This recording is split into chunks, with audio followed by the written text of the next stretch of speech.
Hello friends, welcome back. कैसे हो आप सब? आई होप आप सब अच्छे होंगे और आप सबकी पढ़ाई भी अच्छी चल रही होगी। तो प्यारे विद्यार्थियों, कक्षा 10 विज्ञान विषय की सीरीज में हमने अध्याय 9 प्रकाश का परावर्तन तथा अपवर्तन के तहत हमने दो क्लासेस ऑलरेडी ले ली हैं, L1 और L2, यानी कि लेक्चर 1 और लेक्चर 2, जिसमें हमने परावर्तन और उसके बाद हमने दर्पण और दर्पण से प्रतिबिंब के बारे में बहुत अच्छे से सीखा है। आज की इस क्लास में यानी कि पार्ट 3 में हम कांच के स्लैब से प्रकाश का अपवर्तन क्या होता है या कैसे होता है और अपवर्तनांक क्या होता है, इन दो टॉपिक को हम आज की इस क्लास के अंदर डिस्कस करेंगे। ठीक है, तो यदि आपने पार्ट 1 और पार्ट 2 नहीं देखा है तो उनकी लिंक वीडियो के डिस्क्रिप्शन में दी हुई है, या फिर चैनल की प्लेलिस्ट पर जाकर आप पार्ट 1 और पार्ट 2 को जरूर देखें। तो चलिए क्लास हम शुरू करते हैं। देखें, आज का हमारा पहला टॉपिक है कांच के स्लैब। स्लैब का मतलब होता है कि कांच का एक आयताकार टुकड़ा, उसके माध्यम से प्रकाश का अपवर्तन कैसे होता है। अपवर्तन के बारे में हमने पिछली क्लास में पढ़ा था कि जब प्रकाश की किरण एक माध्यम से दूसरे माध्यम में प्रवेश करती है तो प्रकाश की जो किरण है वो अपने मार्ग से, अपने पथ से क्या हो जाती है, विचलित हो जाती है। तो प्रकाश की किरण का अपने वास्तविक मार्ग से विचलित हो जाने की जो ये घटना है, इसी को हमने प्रकाश का अपवर्तन कहा था। तो अब हम यहाँ पर एक कांच के आयताकार टुकड़े से ये चेक करेंगे कि क्या प्रकाश का परावर्तन या प्रकाश का अपवर्तन उस कांच के स्लैब से किस प्रकार संभव है, ये हम इस प्रयोग के द्वारा सीखेंगे। तो कांच के स्लैब की सहायता से एक सरल प्रयोग के द्वारा अपवर्तन की घटना को सुगमता से, काफी आसानी से समझा जा सकता है। एक कागज पर एक आयताकार कांच का स्लैब रखिए। आपको क्या करना है, कागज के ऊपर एक कांच का आयताकार स्लैब यानी टुकड़ा रखना है और पेंसिल से इसकी रूपरेखा खींचनी है। किससे? पेंसिल की मदद से इसकी रूपरेखा खींचनी है। देखो, ये इसका चित्र है। अब हमने चित्र कैसे बनाया ये पहले आप अच्छे से समझेंगे। तो देखो, एक आपका कागज है, उसके ऊपर हमने आयताकार कांच का स्लैब, जिसका नाम क्या है, ABCD, ये रख दिया है। ठीक है, इसके देखो ऊपर भी हवा है और नीचे वाले भाग में भी हवा है, और ये जो आयताकार टुकड़ा ये किसका बना हुआ है, कांच का बना हुआ है। देखें, इस रूपरेखा ABCD के, ABCD क्या है आपका, एक आयताकार कांच का टुकड़ा है, A B C और D। इस आयताकार या इस रूपरेखा ABCD के AB पृष्ठ पर, कौन सा पृष्ठ, AB, देखो AB पृष्ठ पर किसी बिंदु O पर, यहां पर हमें कोई बिंदु O लेना है, हमने ये बिंदु ले लिया O। कौन सा बिंदु ले लिया, O पर आपको एक अभिलंब ON बनाना है। क्या बनाना है, अभिलंब। अभिलंब मतलब 90 डिग्री के कोण की यहाँ पर रचना करनी है, एक सीधी रेखा खींच देनी है। अभिलंब क्या बनाना है, ON। देखो ये ON क्या है आपका, एक अभिलंब है, यानी इस O बिंदु पर हमने एक सीधी रेखा खींच दी है। और एक रेखा PQ इस तरह बनाए कि यह रेखा लंब ON से कोई कोण I बनाए। अब इस ON यहां पर हमने एक रेखा खींची है PQ। कौन सी रेखा, PQ, जो इस O अभिलंब बिंदु पर या इस O बिंदु पर क्या बना रही है, कोण I बना रही है। क्या बना रही है, इस अभिलंब ON के साथ एक कोण I बना रही है। और ये कोण I कौन सा कोण होगा, ये आपका आपतन कोण होगा। कौन सा कोण होगा, आपतन कोण होगा। और ये जो PQ रेखा है, ये कौन सी रेखा है, ये आपकी आपतित किरण है। हमने रेखा PQ पर दो आलपिन लगाई है, एक P बिंदु पर हमने आलपिन लगा दी और एक हमने Q बिंदु पर आलपिन लगा दी। अब स्लैब के पृष्ठ CD पर, कौन से पृष्ठ, C और D पृष्ठ पर दो आलपिनों के संगत दो आलपिन R और S इस प्रकार लगाए कि चारों आलपिन एक सीध में दिखे।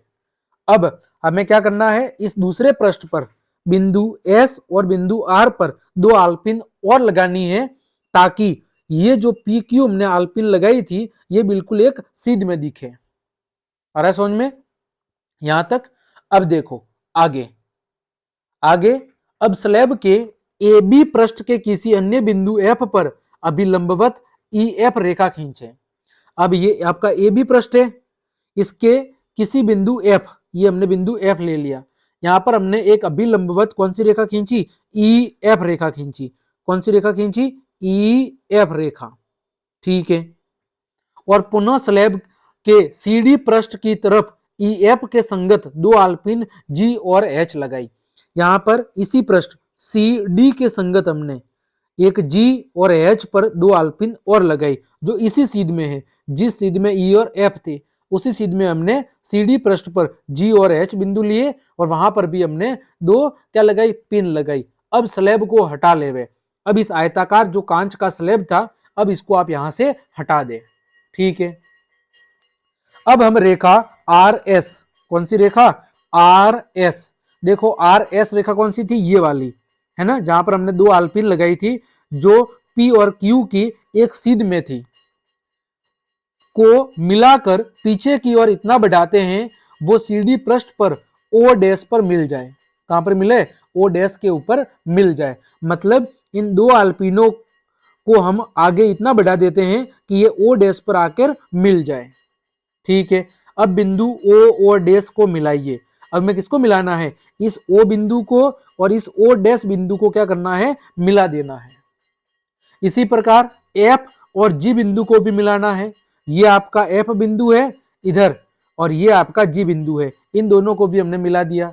और इस तरह कौन सी रेखा बन गई, इस तरह यहां पर जी एच रेखा बन गई।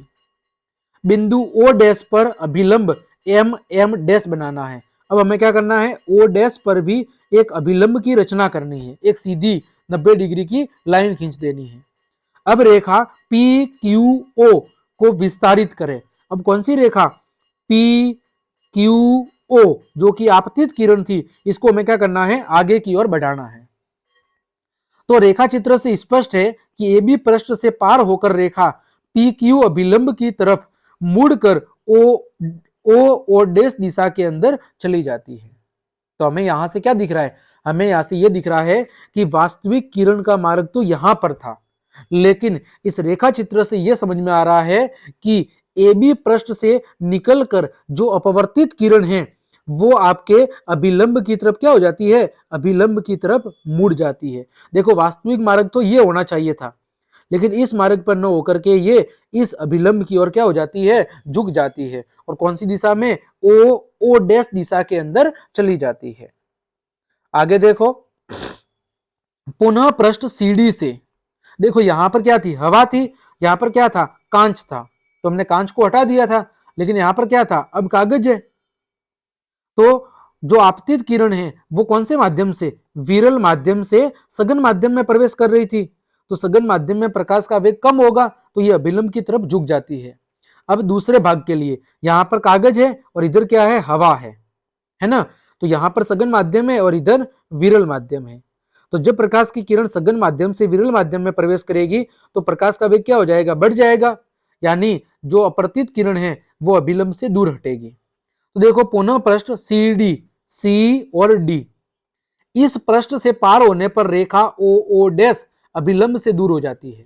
आप देखेंगे कि पी क्यू और आर एस, पी क्यू और आर एस दोनों क्या है, समांतर है। इसका मतलब क्या हुआ, इसका मतलब यह हुआ कि स्लैब के वायु और कांच अंतरापृष्ठ ए बी और कांच और वायु अंतरापृष्ठ सी डी से प्रकाश किरणों के मुड़ने का प्रभाव समान है और एक दूसरे के क्या है, विपरीत है। जबकि ई एफ किरण जो ए बी पृष्ठ पर अभिलंबवत आपतित हो रही थी, बिल्कुल सीधी आपतित हो रही थी, वो बिना किसी परिवर्तन के सीधे ही स्लैब से गमन कर दूसरे भाग के अंदर चली जाती है। ठीक, हमने क्या देखा कि जब यहां पर आपतित किरण किसी कोण पर क्या हो रही थी, आपतित हो रही थी, तो वो किसी कोण से क्या हो रही थी, या तो अभिलंब की ओर मुड़ रही थी या अभिलंब से दूर हट रही थी। लेकिन यदि कोई किरण इस कांच के स्लैब पर बिल्कुल लंबवत 90 डिग्री के कोण पर आपतित होती है तो फिर अपवर्तन के केस में वह सीधे अपने मार्ग से उसी कोण पर क्या हो जाएगी, निकल जाएगी, उसमें कुछ भी हमें विचलन देखने को नहीं मिलेगा। अब प्रयोग क्या दर्शाता है, तो प्रयोग प्रकाश का अपवर्तन निश्चित नियमों के आधार पर होता है। यह प्रयोग क्या दर्शाता है, यह प्रयोग दर्शाता है कि जो प्रकाश का अपवर्तन है, प्रकाश का अपवर्तन आपके कुछ निश्चित नियमों के आधार पर ही होता है। अब हमने अपवर्तन के नियम भी पढ़े थे, किसके नियम पढ़े थे, अपवर्तन के। तो अपवर्तन के दो नियम थे। पहला, आपतित किरण, अपवर्तित किरण और दोनों माध्यमों को पृथक करने वाले पृष्ठ के आपतन बिंदु पर अभिलंब सभी एक ही तल के अंदर मौजूद होते हैं। ये पहला नियम था। दूसरा, प्रकाश के किसी निश्चित रंग और निश्चित माध्यमों के युग्म के लिए आपतन कोण की ज्या यानी साइन आई तथा आपतन कोण की ज्या यानी कि साइन आर का अनुपात सदैव क्या होता है? सदैव और सदैव स्थित होता है, स्थिर होता है, नीतांक होता है। और इसी नियम को हम क्या कहते हैं? स्नेल का अपवर्तन का नियम भी कहते हैं कि प्रकाश के अलग अलग रंग और निश्चित माध्यमों के युग्म के लिए आपतन कोण की ज्या यानी साइन आई और अपवर्तन कोण की ज्या साइन आर का जो अनुपात है वो सदैव और सदैव नियत होता है। Sine i upon sine r बराबर नीतांक यानी कि कांस्टेंट होता है। इस स्थिरांक के मान को दूसरे माध्यम का पहले माध्यम के सापेक्ष क्या कह सकते हैं? अपवर्तनांक यानी कि रिफ्रैक्टिव इंडेक्स भी हम कहते हैं। ठीक है, इस नीतांक को हम क्या कहेंगे? दूसरे माध्यम का पहले माध्यम के सापेक्ष क्या कहेंगे? अपवर्तनांक कहेंगे। इसी बात को हम आगे अब समझेंगे। तो कांच के स्लैब से जो अपवर्तन की घटना है उसको हमने बहुत अच्छे से यहां पर समझा है। ठीक, आगे बात करते हैं अपवर्तनांक की। तो अपवर्तनांक माध्यम की प्रकृति, माध्यम का घनत्व और प्रकाश के रंग यानी तरंग दैर्ध्य के ऊपर क्या करता है? अपवर्तनांक का मान निर्भर करता है। बैंगनी रंग के प्रकाश के लिए अपवर्तनांक सबसे ज्यादा होता है और लाल रंग के प्रकाश के लिए अपवर्तनांक सबसे कम होता है, क्योंकि बैंगनी रंग का जो तरंग दैर्ध्य है वो सबसे क्या होता है? कम होता है और लाल रंग का तरंग दैर्ध्य सबसे ज्यादा होता है। अब देखो अपवर्तनांक क्या है? तो किन्हीं दिए हुए माध्यमों के युग्म के लिए होने वाले दिशा परिवर्तन के विस्तार को किसके रूप में? अपवर्तनांक के रूप में व्यक्त किया जा सकता है। कोई दो माध्यम दिए हुए हैं और जब प्रकाश की किरण एक माध्यम से दूसरे माध्यम में प्रवेश करती है तो प्रकाश की जो अपवर्तित किरण है उसकी दिशा में कितना परिवर्तन होता है, उस परिवर्तन के विस्तार के रूप में हम अपवर्तनांक को परिभाषित कर सकते हैं। जैसे ये माध्यम 1 है और माध्यम 2 है। प्रकाश की किरण वायु से कांच में प्रवेश कर रही है यानी विरल माध्यम से सघन माध्यम में। तो सीधी सी बात है, सघन माध्यम में प्रकाश का वेग कम होगा तो जो अपवर्तित किरण है वो अभिलंब की तरफ झुकेगी, है ना। तो ये जो अभिलंब की तरफ झुकाव होगा जिसकी वजह से दिशा में क्या होगा? परिवर्तन होगा। तो दिशा परिवर्तन का जो ये विस्तार है इसी को हम अपवर्तनांक के माध्यम से प्रदर्शित करते हैं। अब देखो निरपेक्ष अपवर्तनांक क्या होता है? यदि माध्यम 1 पहला माध्यम क्या हो? निर्वात या वायु है, तब माध्यम 2 का जो अपवर्तनांक है वो निर्वात के सापेक्ष माना जाएगा और इसी वजह से यह माध्यम का क्या कहलाएगा? निरपेक्ष अपवर्तनांक कहलाएगा। यदि पहला माध्यम क्या है? निर्वात या वायु है, तो माध्यम 2 का जो अपवर्तनांक है वो किसके सापेक्ष माना जाएगा? निर्वात के सापेक्ष। इस वजह से इसे कहेंगे हम निरपेक्ष अपवर्तनांक। यह केवल N2 से प्रदर्शित किया जाता है क्योंकि यहां पर केवल एक माध्यम को प्रदर्शित किया जा रहा है। यदि वायु में प्रकाश की चाल क्या है? c है और माध्यम में प्रकाश की चाल v है, तब माध्यम का अपवर्तनांक क्या होगा? Nm होगा। यानी कि इसका सूत्र क्या होगा? Nm, जो कि माध्यम का अपवर्तनांक है, वायु में प्रकाश की चाल बटे में माध्यम में प्रकाश की चाल यानी c अपॉन v। c क्या है? वायु यानी निर्वात में प्रकाश की चाल और v क्या है? माध्यम में प्रकाश की चाल है। माध्यम का निरपेक्ष अपवर्तनांक केवल अपवर्तनांक कहलाता है। माध्यम का जो निरपेक्ष अपवर्तनांक है उसी को हम क्या कहेंगे? केवल अपवर्तनांक कहेंगे। यानी जो पहला माध्यम निर्वात या वायु हो तो दूसरे माध्यम का जो निरपेक्ष अपवर्तनांक होगा, जो क्योंकि पहला माध्यम तो निर्वात या वायु है, तो माध्यम 2 का जो अपवर्तनांक है वो किसके सापेक्ष निकलेगा? निर्वात या हवा के सापेक्ष निकलेगा। तो उसे हम क्या कहेंगे? उसे हम केवल अपवर्तनांक कहेंगे। आगे देखो, इसी प्रकार किसी माध्यम के हवा के सापेक्ष अपवर्तनांक को प्रकाश के हवा के वेग, प्रकाश के हवा में वेग और प्रकाश के उस माध्यम में वेग के अनुपात से हम दर्शाते हैं। यदि दो माध्यम अलग अलग है, जैसे पहला माध्यम हवा है, दूसरा माध्यम क्या है? कोई जैसे कांच है, तो प्रकाश में हवा का वेग, प्रकाश के हवा में वेग जैसे यहां पर प्रकाश का हवा में वेग और प्रकाश का कांच में वेग। तो देखो जैसे लिखा हुआ है μ2 1, इसका मतलब क्या है कि दूसरे माध्यम का पहले माध्यम के सापेक्ष अपवर्तांक। तो प्रकाश का हवा में वेग और प्रकाश का माध्यम में वेग, प्रकाश का हवा में वेग v1 और प्रकाश का माध्यम में वेग v2। देखो यदि पहला माध्यम वायु है तो प्रकाश का हवा में वेग, तो देखो दूसरा माध्यम पानी का हवा के सापेक्ष अपवर्तनांक, W मतलब वाटर और A मतलब एयर, यानी कि पानी का हवा के सापेक्ष अपवर्तनांक। तो पहला माध्यम क्या है, वायु या हवा, तो प्रकाश का हवा में वेग VA और प्रकाश का पानी में वेग VW। ठीक है, तो पहले माध्यम में प्रकाश का वेग बट्टे में दूसरे माध्यम में प्रकाश का वेग, उससे क्या निकलेगा आपका अपवर्तनांक। हीरे का अपवर्तनांक, हीरे का अपवर्तनांक सबसे अधिक है, हीरे का अपवर्तनांक 242 है। इसका तात्पर्य यह है कि प्रकाश की चाल हीरे के अंदर 1/242 गुना कम है। इसकी तुलना में, निर्वात की तुलना में हीरे के अंदर प्रकाश की जो चाल है वो निर्वात की तुलना में 1/242 गुना क्या है, कम है। आगे देखो पदार्थ और अपवर्तनांक।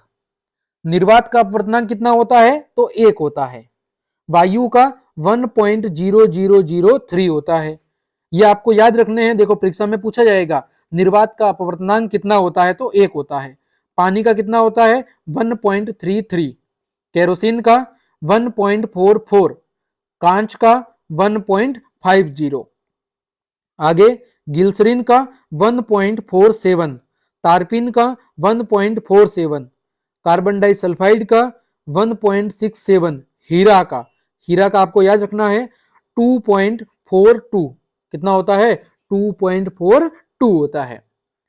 देखो यहां पर भी वही लिखा हुआ है, वायु का 1.003, बर्फ का 1.31, जल का 1.33, एल्कोहल का 1.36, केरोसिन का 1.44, संगलित क्वार्ट्ज का 1.46, तारपीन तेल का 1.47, बेंजीन का 1.50, क्राउन कांच का 1.52, कनाडा बाल्सम का 1.53, खनिज नमक का 1.54, कार्बन डाइसल्फाइड का 1.63, सघन फ्लिट कांच का 1.65, रूबी मणिक्य का 1.71, नीलम का 1.77 और हीरा का 2.42 होता है। तो आपको कुछ याद रखने हैं, जैसे निर्वात का याद रखना है, वायु का, पानी का, कांच का और हीरे का, ये मुख्य आपको याद रखने हैं। तो इस तरह आज की इस क्लास में हमने अभी तक क्या देखा, कांच के स्लैब से प्रकाश का अपवर्तन और फिर हमने देखा अपवर्तनांक। अब देखो प्रकाशिक सघन माध्यम क्या होता है। प्रकाशिक सघन माध्यम, तो दो माध्यमों की तुलना करते समय जो ज्यादा अपवर्तनांक वाला माध्यम होता है वो दूसरे की अपेक्षा प्रकाशिक सघन होता है। जब हम दो माध्यम की तुलना करते हैं तो एक माध्यम का अपवर्तनांक ज्यादा होता है और एक का कम होता है। तो जिस माध्यम का अपवर्तनांक ज्यादा होता है वो माध्यम दूसरे की तुलना में क्या होता है, ज्यादा प्रकाशिक सघन होता है। मतलब जब प्रकाश की किरण विरल माध्यम से सघन माध्यम में जाती है तो उसकी चाल क्या होती है, धीमी हो जाती है।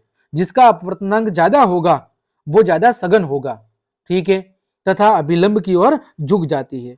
यानी कोई माध्यम सघन है अथवा विरल है, ये हम कैसे पहचान करेंगे, तो उसके अपवर्तनांक की मदद से। यदि दो माध्यमों की हम तुलना करें और एक का अपवर्तनांक दूसरे की तुलना में ज्यादा है, तो जिसका अपवर्तनांक ज्यादा होगा वो पहले की तुलना में क्या होगा, अधिक सघन होगा।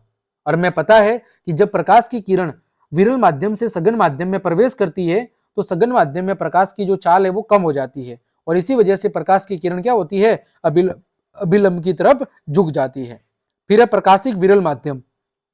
तो जब हम दो माध्यम की तुलना करते हैं तो जिस माध्यम का अपवर्तनांक कम होता है वो वाला माध्यम क्या होता है, प्रकाशिक विरल माध्यम होता है। क्या होता है, प्रकाशिक विरल माध्यम होता है। तो जब प्रकाश की किरण सघन माध्यम से विरल माध्यम में प्रवेश करती है तो विरल माध्यम में प्रकाश की चाल बढ़ जाती है। इस वजह से जो अपवर्तित किरण है वो अभिलंब से क्या होती है, अभिलंब से दूर हट जाती है।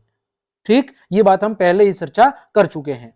तो इस तरह प्यारे विद्यार्थियों आज की इस क्लास में हमने क्या सीखा, कांच के स्लैब से प्रकाश का अपवर्तन, फिर अपवर्तनांक, प्रकाशिक सघन माध्यम और प्रकाशिक विरल माध्यम। इन 3 टॉपिक को हमने बहुत अच्छे से डिस्कस किया है। उम्मीद करता हूं तीनों टॉपिक आपको बहुत अच्छे समझ में आ गए होंगे। तो क्लास देखने के लिए आप सभी का धन्यवाद। यदि आपको मेरी क्लास और ये मेहनत पसंद आई है तो फिर लाइक, कमेंट, शेयर और सब्सक्राइब जरूर करें। मिलते हैं अगली क्लास में, तब तक के लिए आप सबको जय हिंद, जय भारत।